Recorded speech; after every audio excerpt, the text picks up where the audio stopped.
Эгерде сизди бирөө келиңиz кичине ыймандашайлы десе, сизди ыйманыңызды жок деп айтып аткан жери жок. Просто ыйманыбызды кубаттайлы, кемел даражасына жеткирейли деген максатта чакырып атат. Ошон үчүн даватка чыкканда кээде ыйманга чакырганда биз ыймандуу адамбыз, кафырларды чакырбайсыңар деп калат да. Алла Таала Кур'ан-ы Каримде ыймандууларды ыйманга чакырган. Я аyyuhallazina amanu aminu billahi. İmandуулар, iman keltirгиле дейт. Биз ыймандуу адамбыз, каяка ыйман келтирели десе токто. Сенин азыркы негизги жалпы ыйманың жетишсиз. Кемел даража, толук ыйман ана келтирген.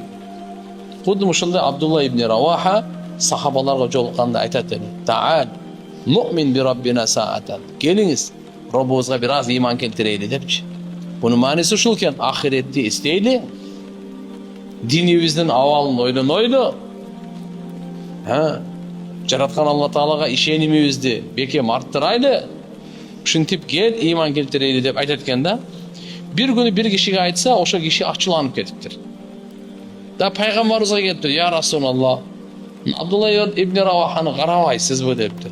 Не деп? Сиздин ыйманыңыздан жүз үйрүп, яргап ан иманик иля имани саатин, бир аз ыйман келтирейли деп. Биз ыйман келтиргенбиз о. Пайгамбарыбыз ошондой айтты. Алла Таала райымына бөлөсүн Ибн Раваханы. Бул Алла Таала периштелерге сыймыктана турган мажлистерди жакшы көрөт деген экен да. Демек, ыймандашып отурсак, ушакташып эмес, не деп? Ыймандашып отурайлы биз. Ыймандашып отурсак, периштелерге Алла Таала сыймыктанат экен.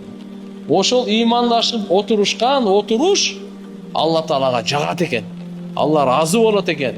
Алла периштелерге сыймыктанат экен. Ушундай мажлистерден, ыймандашкан мажлистерден.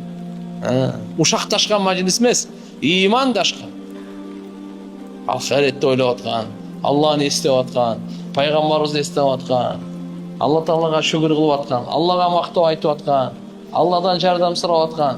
Мындай мажлистерден Алла Таала периштелерге сыймыктанат.